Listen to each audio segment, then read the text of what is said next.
நம்ம இன்னைக்கு பார்க்க போகிற கான்செப்டுக்கான பேர் வந்து ப்ராமிசஸ் அப்படின்னு வந்து சொல்லுவோம். ஸோ இந்த ப்ராமிசஸ் அப்படின்றது ஜென்ரலாக நம்ம ப்ராமிஸ்னால் என்ன சொல்லுவோம் அப்படின்னா, ஸோ நம்ம சொன்னதை வந்து ஜஸ்ட் வந்து கண்டிப்பாக பண்ணுறதுக்கு பேர் தான் வந்து ப்ராமிஸ் அப்படின்னு வந்து சொல்லுவோம். அதே மாதிரி இந்த ப்ராமிசஸ் அப்படின்றது எதுக்கு யூஸ் ஆகும் அப்படின்னு பார்த்தீங்க அப்படின்னா, ஸோ நம்ம இப்போதைக்கு ஃபுல்லாகவே ஃப்ரண்ட் அண்ட் மட்டும்தான் பார்த்துட்டு இருக்கோம். பட் கண்டிப்பாக வந்து எல்லாருமே பேக் எண்டும் வந்து லேர்ன் பண்ணுவீங்க, இல்லை ஆல்ரெடி கம்ப்ளீட் பண்ணியிருப்பாங்க. ஸோ பேக் எண்ட் அப்படின்றது என்ன அப்படின்னா, ஃப்ரண்ட் எண்டும் பேக் எண்டும் எப்படி வந்து பேசுவாங்க. ஏன் அப்படின்னா ஃப்ரண்ட் எண்ட் மேபி நீங்கள் ஜாவா ஸ்கிரிப்டில் வந்து கோட் பண்ணியிருக்கலாம், பேக் எண்ட் வந்து ஜாவாலேயோ பைத்தன்லேயோ இருக்கலாம். ஸோ அப்போ ரெண்டு லாங்குவேஜுக்கும் பேசுறதுக்குன்னு சொல்லி நடுவில் இருக்கிறது யாருன்னு பார்த்தீங்க அப்படின்னா ஏபிஐஸ். ஸோ இவங்க தான் வந்து என்ன அப்படின்னா ரெண்டு பேரையும் வந்து கம்யூனிகேட் பண்ணுறதுக்கு யூஸ் பண்ணுறது. ஸோ அப்ளிகேஷன் ப்ரோக்ராமிங் இன்டர்ஃபேஸ்ன்னு சொல்லுவோம். இது பார்க்க எப்படி இருக்கும்னு பார்த்தீங்க அப்படின்னா ஒரு URL மாதிரி தான் இருக்கும். https:// for example amazon.api.com/orders/create. ஒரு எக்ஸாம்பிளுக்கு இப்போ நீங்கள் வந்து ஒரு ஆர்டர் வந்து பிளேஸ் பண்ணுறீங்க அப்படின்னா க்ரியேட் அப்படின்னு சொல்லிட்டு இந்த ஒரு URL வந்து கால் பண்ணிவிட்டு இதுக்கு இன்புட்டாக என்னென்ன அனுப்புவாங்க அப்படின்னா உங்களோட ஐடி, ஐட்டமோட ID, quantity, address etcetera. So என்ன பேமெண்ட் அது எல்லாமே வந்து சென்ட் பண்ணுவாங்க. இது எல்லாத்தையும் அனுப்புகிறப்ப இதெல்லாமே யார் சென்ட் பண்ணுவாங்க? ஐடி வந்து நமக்கு வந்து தெரியாது, ஸோ நம்ம விசிபிளில் இருக்காது. நீங்கள் லாகின் பண்ணீங்க அப்படின்னா அதை வந்து பேக் எண்ட் மூலிமா எடுத்து நம்ம ஒரு இடத்துல ஸ்டோர் பண்ணி வச்சுருப்போம். ஸோ ஐட்டமோட ஐடியும் அதே மாதிரி தான். குவான்டிட்டி வந்து நீங்கள் வந்து இன்க்ரீஸ் பண்ணுறது, நீங்கள் டைப் பண்ணுறதோ இல்லை வந்து ப்ளஸ் பட்டனை கொடுத்து இன்க்ரீஸ் பண்ணுற குவான்டிட்டி, இது எல்லாமே நம்ம ஃப்ரண்ட் எண்ட்லேருந்து நம்ம யாருக்கு அனுப்புவோம் அப்படின்னா பேக் எண்டுக்கு அனுப்புவோம். அந்த பேக் எண்ட் வந்து யாராக வேணாலும் இருக்கலாம், ஜாவாவாக இருக்கலாம், பைத்தனாக இருக்கலாம், யாராக வேணாலும் இருக்கலாம். ஸோ அவங்களுக்கு இது வந்து நான் ஜஸ்ட் வந்து ஒரு எக்ஸாம்பிளுக்கு சொல்கிறேன், பட் இதே தான் அந்த ஏபிஐயோட நேம் வந்து கிடையாது. பேக் எண்டில் என்ன பேர் வேணாலும் க்ரியேட் பண்ணிக்கலாம். இங்கே ஆர்டர்ஸ்ன்றதுக்கு பதிலாக வந்து items/createன்னு க்ரியேட் பண்ணலாம். ஸோ இல்லைனா குவான்டிட்டின்னு சொல்லி க்ரியேட் பண்ணலாம், என்ன வேணாலும் க்ரியேட் பண்ணிக்கலாம். இது அவங்களோட ஓன் சாய்ஸ் தான். பட் அவங்க என்ன எழுதி வச்சுருப்பாங்க அப்படின்னா, இந்த மாதிரி என்னை யாராவது கால் பண்ணிவிட்டு இந்த மாதிரி இன்ஃபர்மேஷன் எனக்கு சென்ட் பண்ணுறாங்க அப்படின்னா நான் என்ன ப்ராசஸிங், நான் எப்படி வந்து ப்ராசஸிங் பண்ணணும் அப்படின்னா ஃபஸ்ட்டு வந்து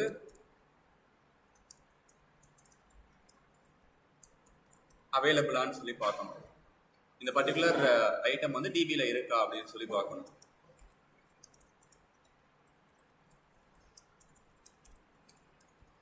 ஸோ பை பண்ணுற அளவுக்கு வந்து குவான்டிட்டி வந்து அவைலபிளாக இருக்கா. ஃபார் எக்ஸாம்பிள் ஒரு மர்ச்சன்ட் வந்து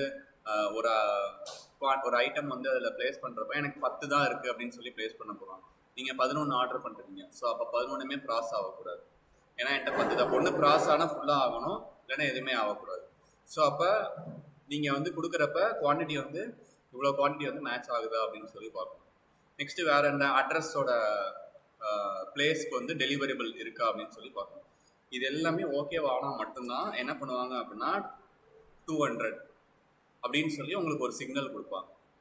ஓகே, நீங்கள் கொடுத்த ஆர்டர் வந்து பிளேஸ் ஆயிடுச்சு அப்படின்னு சொல்லி நம்ம வந்து என்ன பண்ணுவோம், இந்த 200ன்றதை பார்த்துட்டோம் அப்படின்னா ஓகே ஆர்டர் வந்து பிளேஸ் ஆயிடுச்சுன்றதை நம்ம அண்டர்ஸ்டாண்ட் பண்ணிக்கிட்டு மேலே வந்து யுவர் ஆர்டர் வாஸ் பிளேஸ் சக்ஸஸ்ஃபுல்லின்னு சொல்லி கொடுப்போம். இன்கேஸ் ஏதோ ஒரு கண்டிஷன் வந்து ஃபெயில் ஆகுது, நமக்கு தெரியாது என்ன ஆகுதுன்னு சொல்லி 400ன்னு சொல்லி அனுப்புகிறாங்க. கூடவே அவங்க நமக்கு இன்ஃபர்மேஷனும் சொல்லுவாங்க. இந்த மாதிரி ஸோ அப்போ இது மாதிரி வந்துச்சுன்னா ரெட் கலரில் வந்து ஒரு எரர் மாதிரி நம்ம டிஸ்பிளே பண்ணிவிட்டு அவங்க வந்து விட்டுருவோம். ஸோ இதெல்லாமே ஏன் சொல்கிறேன் அப்படின்னா, இந்த ப்ராமிசஸ் அப்படின்றது எதுக்கு யூஸ் பண்ணுவோம் அப்படின்னா, ஒரு ஏபிஐலேருந்து வர ரெஸ்பான்ஸ் வர வரைக்கும் கண்டிப்பாக வெயிட் பண்ணி ஒன்று ரெஸ்பான்ஸை வாங்கணும், இல்லைனா எரர் மெசேஜை வாங்கணும். பட் வாங்காமல் இருக்கக்கூடாது. ஸோ இந்த பர்பஸ்க்காக தான் ப்ராமிசஸ் வந்து நம்ம யூஸ் பண்ணுவோம்.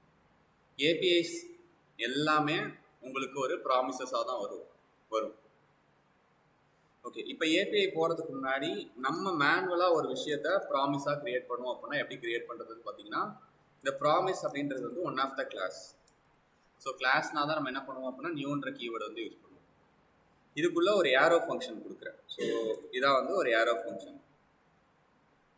இந்த ஏரோ ஃபங்க்ஷன் வந்து 2 பேராமீட்டர். எப்பயுமே வந்து நம்ம மேப்பில் வந்து பார்த்தீங்க அப்படின்னா ஃபஸ்ட்டு வந்து நம்பர்ஸ் வாங்கும், செகண்ட் வந்து இண்டெக்ஸு, தேர்டு வந்து அரே.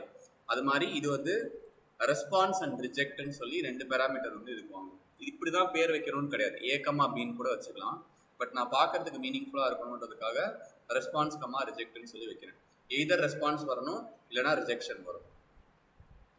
இப்போ ஒரு ஏபிஐயாக இருந்துச்சு நான் சொல்கிற மாதிரி நம்ம பேக் எண்டோட கம்யூனிகேட் பண்ணுறோம் அப்படின்னா நம்ம தப்பாக கொடுத்தோம் அப்படின்னா எரர் கொடுக்க போகிறாங்க, கரெக்டாக கொடுத்தோன்னா பாசிட்டிவ் கொடுக்க போகிறாங்க. இங்கே நம்ம பேக் எண்டே கால் பண்ண போகிறதில்ல.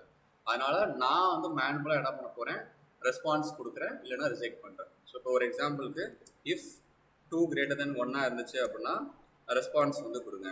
என்ன ரெஸ்பான்ஸ் கொடுங்க அப்படின்னா யுவர் ஆர்டர் சக்ஸஸ் அப்படின்னு சொல்லி ரெஸ்பான்ஸ் கொடுக்க சொல்லுங்கள். இப்போ நமக்கு கண்டிப்பாக தெரியும் இதுக்குள்ளே வரப்போ இந்த கண்டிஷன் வந்து பாஸ் ஆக போகுதுன்னு தெரியும். ஸோ பாஸ் ஆனால் நமக்கு என்ன வரும் அப்படின்னா ரெஸ்பான்ஸ் வரும். ஏன் அப்படின்னா ஃபஸ்ட்டு பேராமீட்டர் எப்பயுமே ரெஸ்பான்ஸு, நீங்கள் என்ன பேர் வச்சாலும் அதுதான். Second parameter rejection. இப்போ console.logல நான் வந்து இந்த எண்ணுன்றதை வந்து பிரிண்ட் பண்ணுறேன்.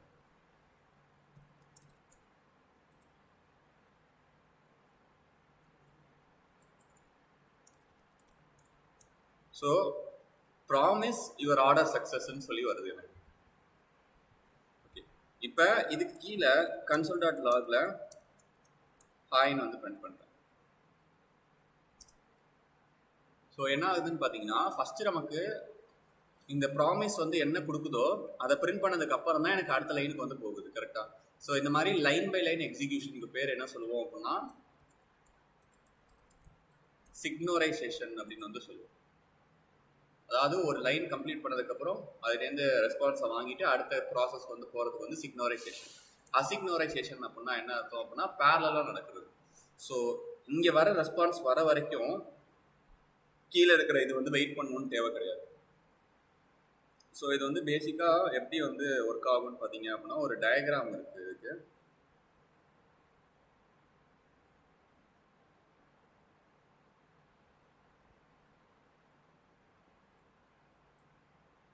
ஓகே, எனக்கு ஓப்பன் ஆகல இது எதுவுமே.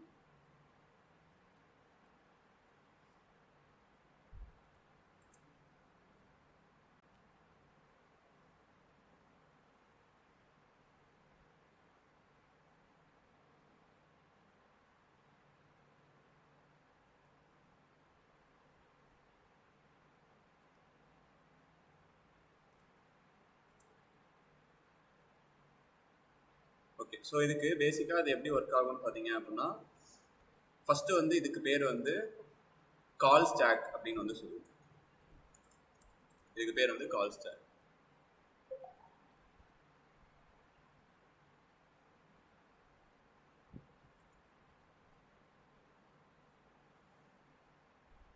இதுக்கு பேர் வந்து ஈவென்ட் லூப்.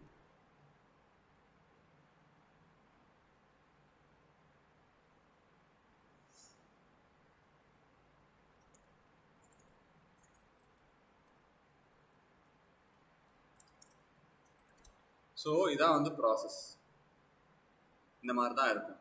ஸோ கால் ஸ்டாக் அப்படின்றது என்ன அப்படின்னா நீங்கள் டைப் பண்ணுற கோடு எல்லாமே இந்த ஸ்டாக்குள்ளே போய் விழுந்துக்கிட்டே இருக்கும். ஸோ உழுவுறது எப்படி இருக்கும்னு பார்த்தீங்க அப்படின்னா இந்த ஸ்டாக்குன்றது வந்து ஒரு பக்கெட் மாதிரி. ஸோ ஒன் சைடு மட்டும்தான் ஓப்பன், கீழே வந்து க்ளோஸ்டு தான். ஸோ அப்போ நீங்கள் ஏதாவது ஒரு துணியை நீங்கள் ஃபஸ்ட்டாக போட்டிங்க அப்படின்னா அதால் வந்து லாஸ்ட்டாக தான் வெளியில் வர முடியும். ஸோ இதான் வந்து இந்த கால் ஸ்டாக் வந்து ஒர்க் ஆகிற விழும். இப்போ நம்ம நார்மலாக டைப் பண்ணுற கன்சோல் லாக் எல்லாமே எங்கே போய் விழுவும்னு பார்த்தீங்க அப்படின்னா இந்த கால் ஸ்டாக்கில் விழுவும். ஸோ அப்படின்னா நீங்கள் வந்து ஒரு ஃபஸ்ட்டு கன்சோல், அதாவது நீங்கள் ஃபஸ்ட்டாக வந்து எதை வந்து இன்சர்ட் பண்ணுறீங்களோ அதை தான் வந்து என்ன பண்ண முடியும் அப்படின்னா லாஸ்ட்டாக வந்து வெளியில் எடுக்க முடியும். ஸோ இப்போ ஒரு கன்சோல் உள்ளே வருது அப்படின்னா அது வெளியில் போயிடும். அதுக்கு அடுத்தது தான் இன்னொரு கன்சோலால் உள்ளே வர முடியும். ஸோ இப்படி தான் வந்து நடக்கும்.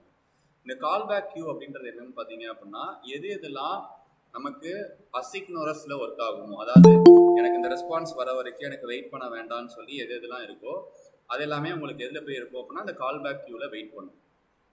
ஸோ எப்படி வெயிட் பண்ணுவோம் அப்படின்னா இப்போ ஒரு 4 ப்ராசஸ் ஆனால் 4மே பேரலாக தான் நடக்க போகுது. ஸோ அப்போ என்ன பண்ணணும்னா யார் வந்து ஃபஸ்ட்டாக வந்தாங்களோ அவங்க வந்து இங்கே வெயிட் பண்ணுவாங்க. இவங்களோட ஒர்க்கு என்ன அப்படின்னா இவங்க எம்டி ஆகிட்டாங்களா இல்லையா, இவங்க எம்டி ஆகிட்டாங்க அப்படின்னா என்ன பண்ணுவாங்க அப்படின்னா இவங்கள்ட்ட இருக்கிறத எடுத்து இவங்களுக்கு மாற்றி விடுவாங்க.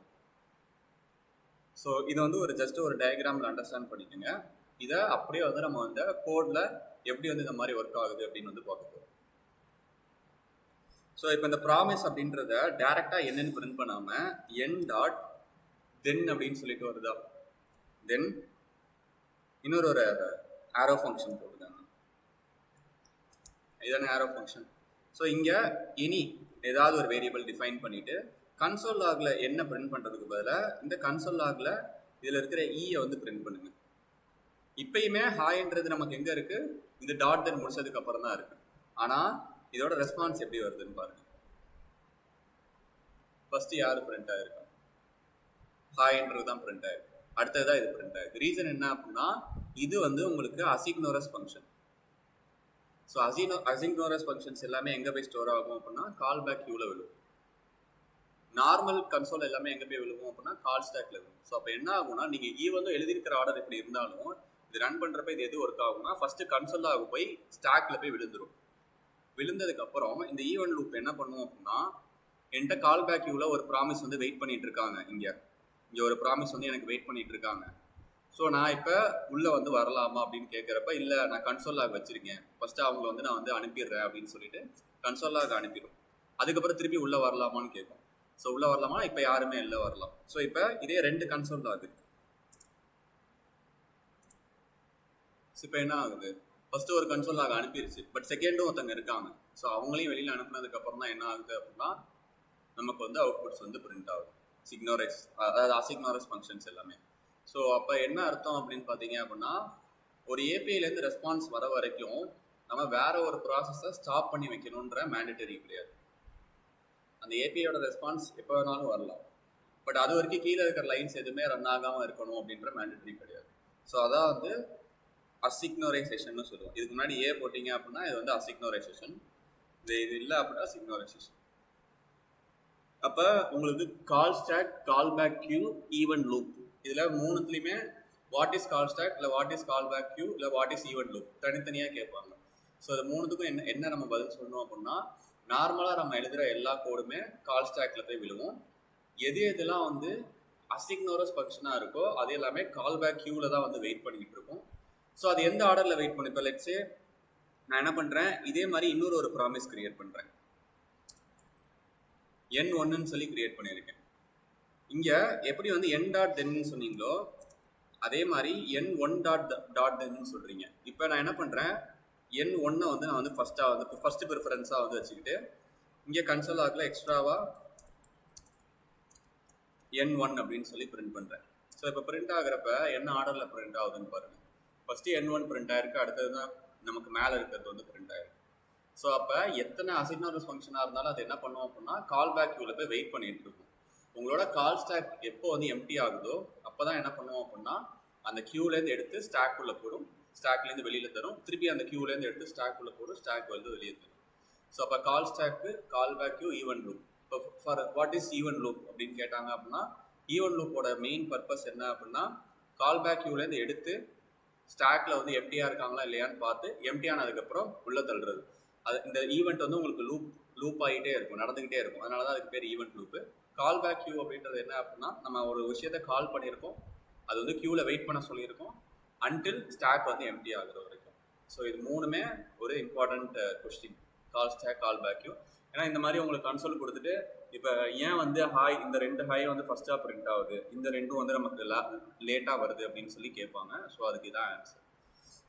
இப்போ நீங்கள் ரெஸ்பான்ஸாக இருக்கிறனால நீங்கள் டாட் தென்ல வந்து வாங்கிட்டீங்க. ஸோ எப்பயுமே டாட் தென் வந்து என்ன பண்ணுவோம் அப்படின்னா அந்த ப்ராமிஸ், இந்த N1ன்ற ப்ராமிஸ் வந்து உங்களுக்கு ரெஸ்பான்ஸை கொடுத்துச்சுன்னா மட்டும்தான் இந்த டாட் தென் வந்து கலெக்ட் பண்ணும்.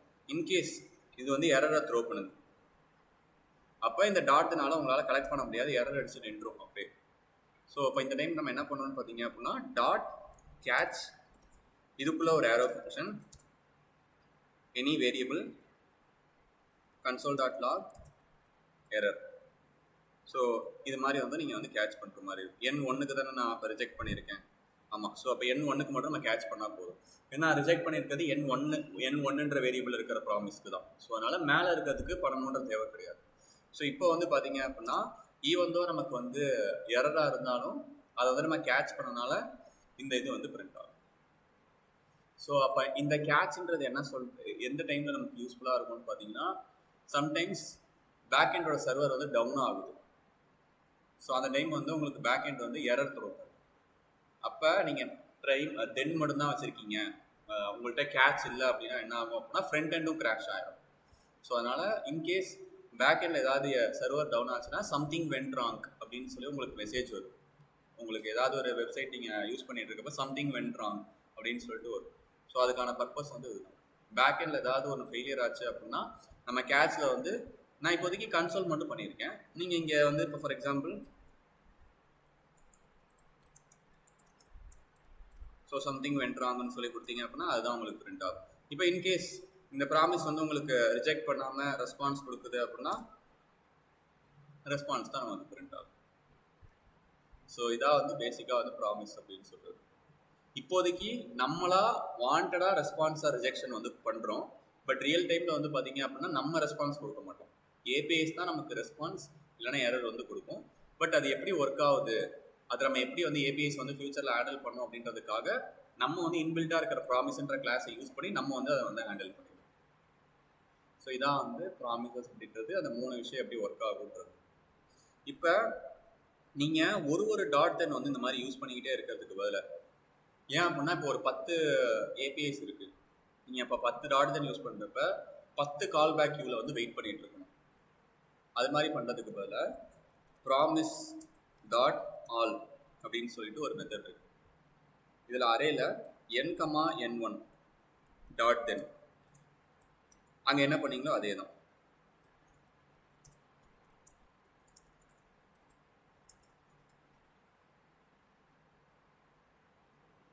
அதே மாதிரி கேட்ச் வந்து நம்ம கொடுக்கறது வந்து எப்பயுமே வந்து நமக்கு வந்து சேஃபர் சைடு தான். இது கொடுக்கறனால எந்த ஒரு அஃபெக்டும் கிடையாது, அட்வான்டேஜ் தான் இருக்கு. ஓகே, ஸோ இப்போ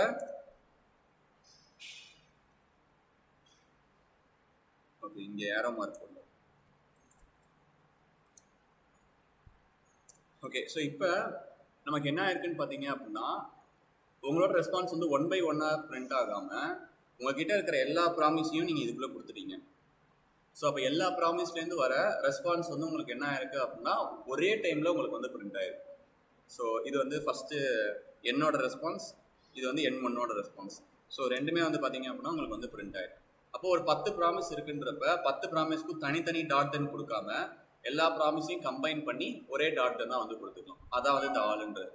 பட் இதில் ஒரே ஒரு ப்ராப்ளம் என்னன்னு பார்த்தீங்க அப்படின்னா, இப்போ உங்களுக்கு ஒரு ப்ராமிஸ் வந்து பாசிட்டிவாக இருந்து இன்னொரு ப்ராமிஸ் நெகட்டிவாக இருக்குது. ஸோ இது வந்து என்ன ஆயிரும்னு பார்த்தீங்க அப்படின்னா, அந்த பாசிட்டிவான ப்ராமிஸ்க்கும் உங்களுக்கு ரிசல்ட் வராமல் நெகட்டிவ்க்கு போயிடும். இப்போ யுவர் ஆர்டர் சக்ஸஸ் ஒன்றுன்னு இருக்குல்ல, இங்கே நான் வந்து என்ன பண்ணுறேன், எரர் அப்படின்னு சொல்லி பிரிண்ட் பண்ணுறேன். ஸோ இப்போ நமக்கு ஒரு பாசிட்டிவ் ரெஸ்பான்ஸ் இருக்குது கரெக்டாக, அந்த ரெஸ்பான்ஸே நமக்கு இங்கே கண்டுபிடிக்க முடியல, எரருக்கு போயிடுச்சு. ஏன் அப்படின்னா நம்ம ப்ராமிஸ் டாட் ஆலில் ஒரு பாசிட்டிவ் ஒரு நெகட்டிவ் இருக்குது. ஒரே ஒரு நெகட்டிவ் 10ல் 1 நெகட்டிவாக இருந்தாலும் அது வந்து நெகட்டிவ்க்கு போயிடும். அதான் வந்து ப்ராமிஸ் டாட் ஆல். ஓகே, அப்போ நான் வந்து 10ல் 9 பாசிட்டிவாக இருக்கேன், அப்போ நான் அதை எப்படி வந்து எடுக்கிறது அப்படின்னு கேட்டிங்கன்னா, அதுக்கு ஆல் செட்டில்டு அப்படின்னு சொல்லிட்டு ஒரு மெத்தட் இருக்குது. இதே சின்டாக்ஸ் தான், ஆல்க்கு பதில் ஆல் செட்டில்டுன்னு யூஸ் பண்ண போறீங்க. ஸோ இப்போ வந்து பார்த்தீங்க அப்படின்னா ஃபஸ்ட்டு ப்ராமிஸ் ஃபுல்ஃபில் ஆயிடுச்சு கரெக்டாக, செகண்ட் ப்ராமிஸ் ரிஜெக்ட் ஆயிடுச்சு. இது எல்லாமே உங்களுக்கு எரருக்குள்ளேயே போகாது. ஏன்னா எரருக்குள்ளே போனால் இந்த கன்சோல் லாக் பிரிண்ட் ஆகிருக்கணும் தானே, இங்கே கொடுத்துருக்க கன்சோல் லாக் பிரிண்ட் ஆகிருக்கணும் தானே, அது எரருக்குள்ளேயே போகாது. எவ்ரி டைம் அது வந்து டாட் தென்குள்ளே மட்டும்தான் போகும், ஆல் செட்டில்டு. அது என்ன பண்ணுன்னா, ஃபஸ்ட்டு ப்ராமிஸ் எனக்கு ஃபுல்ஃபில்லாக இருக்குது, செகண்ட் ப்ராமிஸில் ஏதோ எரர் இருக்குது. ஸோ அப்போ உங்களுக்கு வேணும் அப்படின்னா எந்த ப்ராமிஸோட ஸ்டேட்டஸ் வந்து ஃபுல்ஃபில்லாக இருக்கோ நீங்கள் அதை மட்டும் எடுத்துக்கலாம். இதான் வந்து ஆல் செட்டில்டு அப்படின்னு சொல்கிறது. உங்களுக்கு ஜஸ்ட் வந்து மறக்கிற மாதிரி இருக்குன்னா இதை ஓவர் பண்ணிங்கன்னா அவங்களே அங்கே டெஃபனிஷன் கொடுத்துருக்காங்க. Create a promise that is resolve with an array of result when all the provider promise resolve or ரிஜெக்ட்னு கொடுத்துருக்காங்க. ரிசால்வும் ஆகலாம் இல்லை ரிஜெக்டும் ஆகலாம். நான் வந்து அதோட ரிசல்ட்டை வந்து கொடுப்பேன்னு சொல்கிறாங்க. ஆனால் இதே நீங்கள் வந்து ஆல் செட்டில்டுன்றதை ஓவர் பண்ணாமல் ஆல்னு வந்து வச்சுட்டு இதை வந்து ஓவர் பண்ணி பாருங்கள். When all of the provider promise are resolve, so அப்போ மட்டும்தான் ரிசால்வ் பண்ணுவேன். ஆர் ரிஜெக்டட், நான் எப்போ ரிஜெக்ட் பண்ணுவேன் அப்படின்னா when any promise is rejected, ஏதாவது ஒரு ப்ராமிஸ் ரிஜெக்ட் ஆனாலும் நான் வந்து ரிஜெக்ட் பண்ணியிருக்கேன். ஸோ இதான் வந்து ஆல் அப்படின்றது. ஸோ ரேஸ் அப்படின்னு சொல்லிட்டு ஒன்று இருக்குது. இதில் என்ன இருக்குன்னு பாருங்கள். Create a promise that result or rejected when any of the promise are result or rejected. So இப்போ ஃபஸ்ட்டு நம்ம என்ன கொடுத்துருக்கோம், என்னன்னு கொடுத்துருக்கோமா, என்னன்னு கொடுத்துருக்கோம். ஸோ என் வந்து நமக்கு பாசிட்டிவாக இருக்கா, பாசிட்டிவில் வந்துருச்சு. ஓகே, ஸோ இப்போ நான் என்ன பண்ணுறேன், என் ஒன்று நெகட்டிவாக வச்சுட்டு என்ன பாசிட்டிவாக வைக்கிறேன். ஸோ இப்போ எதுக்குள்ளே போயிருக்குன்னு பாருங்க, எரருக்குள்ளே போயிருக்கு. ஸோ அப்போ ஏதாவது ஒன்று எரர் வந்துச்சு அப்படின்னா எரரில் போயிடும். எல்லாமே பாசிட்டிவ் வந்துச்சு அப்படின்னா ஃபஸ்ட்டு எது பாசிட்டிவ் வருதோ அதை மட்டும் தான் நமக்கு பிரிண்ட் பண்ணும். இப்போ நமக்கு ஃபஸ்ட்டு ஒன்று எரராக இருக்குது, எரரில் போயிடுச்சு. இப்போ நான் ரெண்டுத்தையுமே பாசிட்டிவாக வைக்கிறேன், எது பிரிண்ட் ஆகுது, ஃபஸ்ட்டு ஒன் மட்டும் தான் பிரிண்ட் ஆகும். செகண்ட் ஒன்று நெகட்டிவாக வைக்கிறேன், அப்பயும் ஃபஸ்ட்டு ஒன் மட்டும் தான் பிரிண்ட் ஆகுது. ஸோ அப்போ இதுக்கு பக்கத்தில் வந்து எவ்வளோ இருக்குது அப்படின்ற, அதாவது ஈவன் தோ நீங்கள் இதில் வந்து நிறையா ப்ராமிசஸ் கொடுத்துருந்தாலும் அதுக்கு வந்து அதை பற்றி ஒரே கிடையாது. ஃபஸ்ட்டு ப்ராமிஸ் எரராக இருந்துச்சுன்னா எரரில் போவேன், ரிசால்வாக இருந்துச்சுன்னா ரிசால்வில் போயிடுவேன். ஸோ அப்போ ரேஸ் யூஸ் பண்ணுறதுனால நமக்கு அட்வான்டேஜ் கிடையாது, ஏன்னா அது ஒன்று தான் எடுக்க போகுது. அதை நீங்கள் நார்மல் டாட் தென்லேயே பண்ணிட்டு போயிடலாம். ஸோ இங்கே அதுதான் வந்து கொடுத்துருப்பாங்க, create a promise that result or reject when any of the promise are result or rejected. ஏதாவது ஒரு ப்ராமிஸ் ரிசால்வோ இல்லை ரிஜெக்டோ ஆயிடுச்சுன்னா நான் அதை வந்து பிரிண்ட் பண்ணிடுவேன், ஆனால் எல்லாத்தையுமே நான் செக் பண்ண மாட்டேன் அப்படின்னு வந்து சொல்லியிருக்காங்க. ஸோ இது வந்து ரொம்ப இம்பார்ட்டன்ட். இப்போ வந்து என்ன கேட்பாங்க அப்படின்னா, 3 ப்ராமிஸ் இருக்குது, அதில் ஏதாவது ஒன்று ஃபெயிலியராக இருக்குது. ஸோ அப்போ அதை எப்படி வந்து ஹேண்டில் பண்ணுவீங்க? அவங்க சொல்லிடுவாங்க, எனக்கு 3ல் 1 ஃபெயிலியர் ஆனாலும் நீங்கள் வந்து ஃபெயிலியருக்கு போகணும் அப்படின்னு சொல்லிடுவாங்க. ஸோ நம்ம வந்து அப்போ ஆல்னு சொல்லணும். ஏன் ஆல், ரேஸும் அதே தானே பண்ணணும்னு கேட்டாங்க அப்படின்னா, ரேஸுன்றது என்ன பண்ணுவோம் அப்படின்னா 10 ப்ராமிஸ் கொடுத்துருக்கோம், அதில் ஃபஸ்ட்டு ப்ராமிஸ் மட்டும் பாசிட்டிவாக இருந்து மீதி 8மே வந்து ஃபெயிலியராக இருந்துச்சுனாலும் அது பாசிட்டிவ் தான் கொடுக்கும். ஆனால் ஆல் அப்படி கிடையாது, ஏதாவது ஒன்று நெகட்டிவாக இருந்தாலே அது வந்து நெகட்டிவ் கொடுத்து போயிடும். ஸோ இல்லை எனக்கு வந்து என்ன ப்ராமிஸ் வந்து ரிஜெக்ட் ஆனாலும் ரிசால்வ் ஆனாலும் எனக்கு எல்லாத்தோட ஸ்டேட்டஸும் வேணும் அப்படின்னா ஆல் செட்டில்டு அப்படின்றது வந்து யூஸ் பண்ணிக்கலாம். ஸோ ப்ராமிஸில் வந்து பார்த்தீங்கன்னா ஆல் செட்டில்டு, ரேஸ் 3 தான் வந்துருக்கு.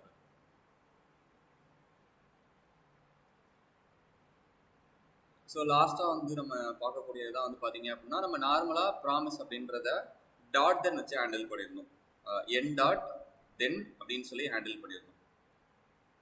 இதுக்கு அட்வான்ஸ்டு வே என்னன்னு பார்த்தீங்க அப்படின்னா, ஒரு ஃபங்க்ஷனில் வந்து இதை ஹேண்டில் பண்ணலாம். எப்படின்னு பார்த்தீங்க அப்படின்னா, அசிங் ஃபங்க்ஷனுக்கு முன்னாடி ஜஸ்ட் வந்து அசிங் ஃபங்க்ஷன் மட்டும் கொடுங்க, promise handle.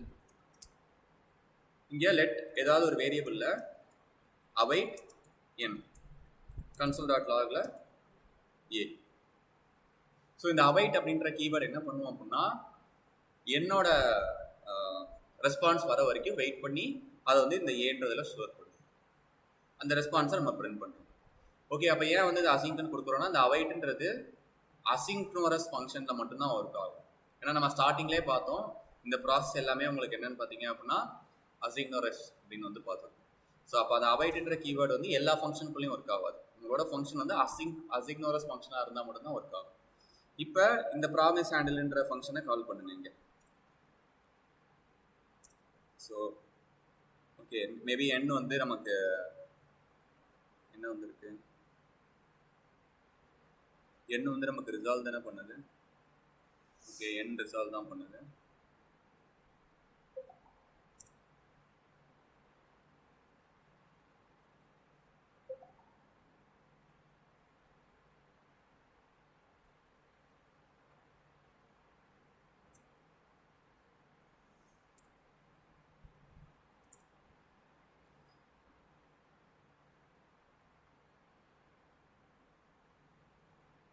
Okay, n dot தென்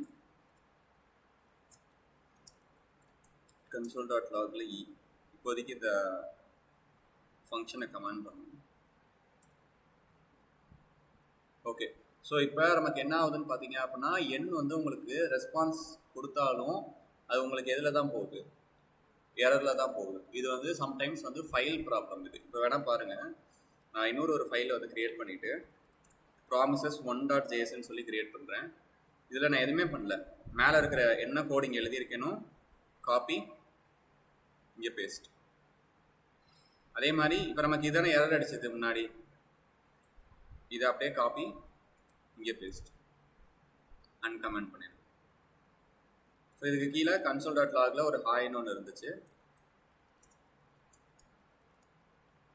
இப்போ நியூ ப்ராமிசஸ் $1.js வருதா? இதே கோடு தானே அங்கே இருந்துச்சு. ஸோ எரர் வந்துச்சா? சம்டைம்ஸ் வந்து இந்த இது யூஸ் பண்ணுறப்ப நமக்கு ஃபைலில் வந்து ஏதாவது ப்ராப்ளம் இருக்கும். அதை நம்ம எதுவுமே பண்ண முடியாது. ஏன்னா இது ரிசால்வ் தான் பண்ணுது நமக்கு, ஆனாலும் அது வந்து எரருக்குள்ளே போயிட்டே இருந்துச்சு. ஸோ அது வந்து ஃபைல் ப்ராப்ளம் தான். உங்களுக்கு கோடு எல்லாமே கரெக்டாக இருந்தோம், அது தப்பாக இருந்துச்சு அப்படின்னா நீங்கள் அந்த கோடை மட்டும் வேறு ஃபைலில் வந்து போட்டு பாருங்க. ஸோ இது வந்து டாட் யூஸ் பண்ணாமல் ஆல்டர்னேட்டிவ் வே, எப்படி வந்து அந்த ப்ராமிஸில் இருக்கிற வேல்யூஸ் வந்து நம்ம ரெஸ்பான்ஸ் எடுக்கிறது அப்படின்றதுக்கான ஆல்டர்னேட்டிவ் வே. ஸோ இதான் வந்து பேசிக்காக ப்ராமிஸ்ன்றது. ஸோ ப்ராமிஸ் அப்படின்றது எப்படி கிரியேட் பண்ணுறது அப்படின்னா என்ன, அது வந்து எந்த இடத்துல யூஸ் ஆகும், அது வந்து எப்படி ஒர்க் ஆகும். ஸோ அந்த call stack, callback, queue, event loop இதெல்லாம் எப்படி ஒர்க் ஆகும். அப்புறம் promise all, promise race, promise all settled. So இந்த ஃபங்க்ஷனாலிட்டி எல்லாமே எப்படி ஒர்க் ஆகும். ஸோ வேறு ஏதோ ப்ராமிஸில் இருக்கா?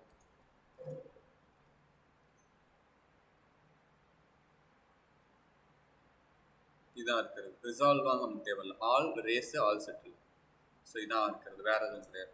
ஸோ இந்த 3 மட்டும் எப்படி வந்து ஒர்க் ஆகும் இது மட்டும் வந்து பார்த்துக்கணும். ஸோ இதான் வந்து ப்ராமிசஸ் அப்படின்ற டாபிக். ஸோ இதோட வந்து உங்களுக்கு கோர் ஜாவா ஸ்கிரிப்ட், வெறும் வந்து ஜாவா ஸ்கிரிப்ட் மட்டும் எடுத்துக்கிட்டீங்க அப்படின்னா அதில் இருக்கிற கான்செப்ட் வந்து நம்ம வந்து கவர் பண்ணியிருக்கோம். ஸோ அதுக்கு ஒரு எக்ஸாம்பிளுக்கு தான் இங்கே இருக்குது. இங்கேருந்து வந்து இது வரைக்கும் நம்ம வந்து பார்த்துருக்கோம். அசிக்னாரஸ் ப்ராமிசஸ் வரைக்கும் பார்த்துருக்கோம். இஸ்னான் டைப் ஆஃபும் பார்த்துருக்கோம். இது வரைக்கும் தான் நம்ம பார்த்துருக்கோம். இதுக்கு கீழே வர்றது எல்லாமே ஃபங்க்ஷன்ஸும் பார்த்துருந்தோம். இதை மேலே எடுத்துக்கிறேன்.